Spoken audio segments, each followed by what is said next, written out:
Welcome back, baseball fans. Welcome to another episode of the Vintage Vegas 9 Ball, coming to you from Las Vegas, Nevada. Here we are towards the end of January in 2026. We hope you're all having a great day. Without further ado, let's get to the Vintage Vegas 9 Ball for today.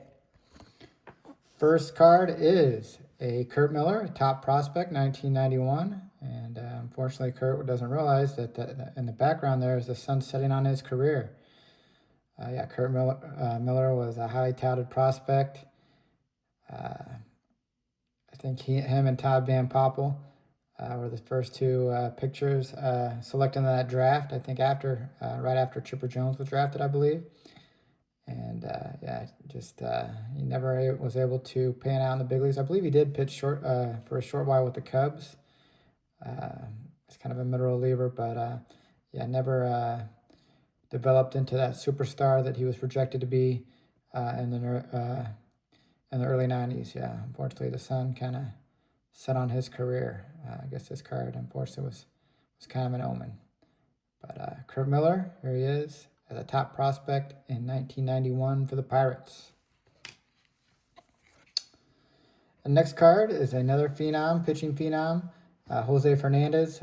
His rookie card here, Bauman Chrome. Just a beautiful looking card with the orange jersey, and just very unfortunate.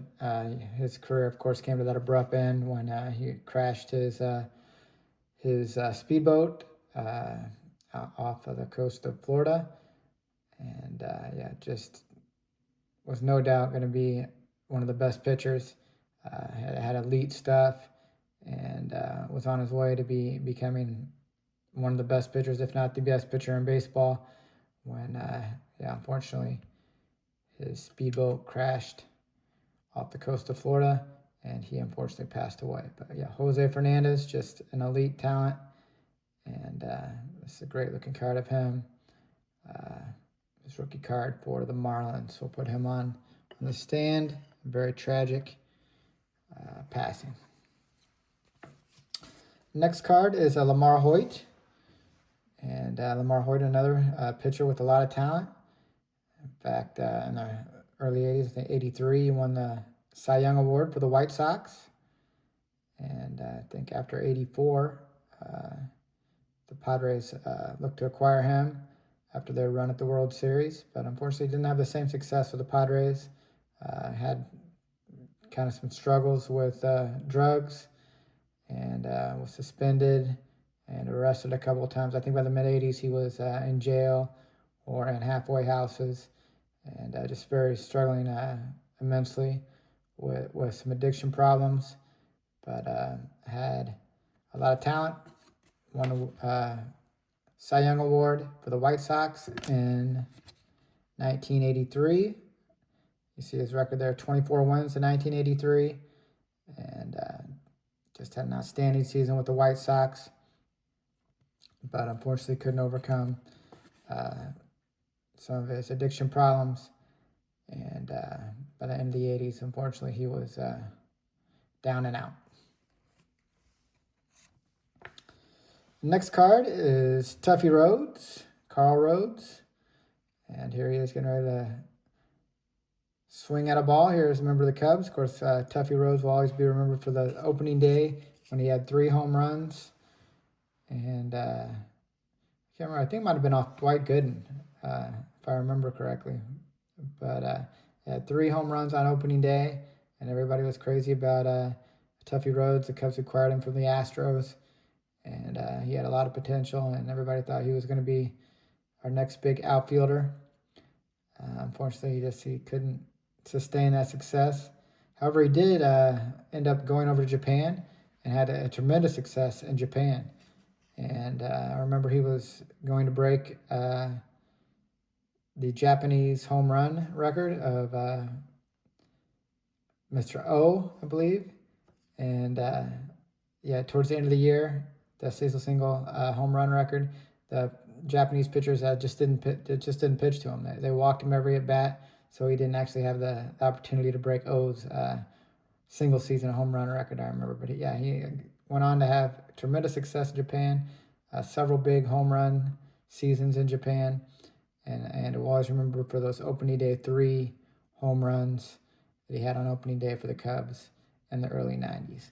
Carl Tuffy Rhodes. Nice looking in-action shot of him. Put him on the Cub stand. The next card is Davey Boy Lopes. Here he is early in his career as a member of the Dodgers. And yeah, Dave Lopes, speedster, second baseman, very good player in the league for several years. I remember him in the mid-'80s playing for the Cubs. And I think he was in his early 40s at that time, and he stole 40 bases. I think he's the oldest guy to steal over 40 bases. He's in the mid-40s for the Cubs when he was, I think, 42 years old in like 1985 for the Cubs. Yeah. Speed guy, very good middle infielder for the Dodgers for a long time, and then later in his career. I remember him, I think, on the Astros and the Cubs and the A's maybe. Yeah, Davey Boy Lopes. Let's look at the back of the card. And it says Dave teaches school in the off season in the bottom right-hand corner of this card. Just remember, the players didn't get paid that much. A lot of the players had part-time jobs in the off season, and Davey Lopes was no exception. He was a substitute teacher, looks like, in the off season. And there he is. Davey Boy Lopes. Remember him in the mid-'80s with the Cubs. Put him on a Cub stand. The next card is a Bob and Bill Shantz. And this is I believe a mid-1950s card. When they had this, this is a big deal. It was color TV here on the bottom. And yeah, these mid-19, I think it was 55 or 56, these cards came out. And they were color because all the TVs back in those days were black and white, so it was big to get a baseball card in color. And this is actually, I think this is on the Philadelphia Athletics, probably, shortly before they moved to Kansas City. And yeah, I remember Bob Shantz he was a short guy. I think he was only about 5'5" or 5'6". And you see him here, his brother's towering over him. I think his brother was 6'1".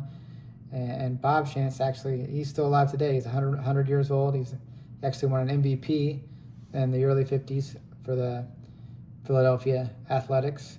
And yeah, oldest. He was the only player still alive to have pitched in the 1940s. He started his career in 1949, and he won an MVP. I think he had something like 25 wins for the A's in 1953, I believe, and won an MVP. And then he would move on to the Yankees, Bob would, and he was part of a couple of world championship teams for the Yankees, the teams with DiMaggio and Mantle and those guys, Yogi Berra. But yeah, Bob Shantz, he's 100 years old, and yeah, Bill Shantz's brother. They were a battery. Bill Shantz was a catcher, and yeah, Bill, I think, died in his mid-60s and was much taller. And Bob, still alive today. And great fielding pitcher. I think he won several Gold Gloves and also an MVP in the early 1950s for the Philadelphia Athletics. So we'll put him on the A's stand here for the VEGASTILTSKIN.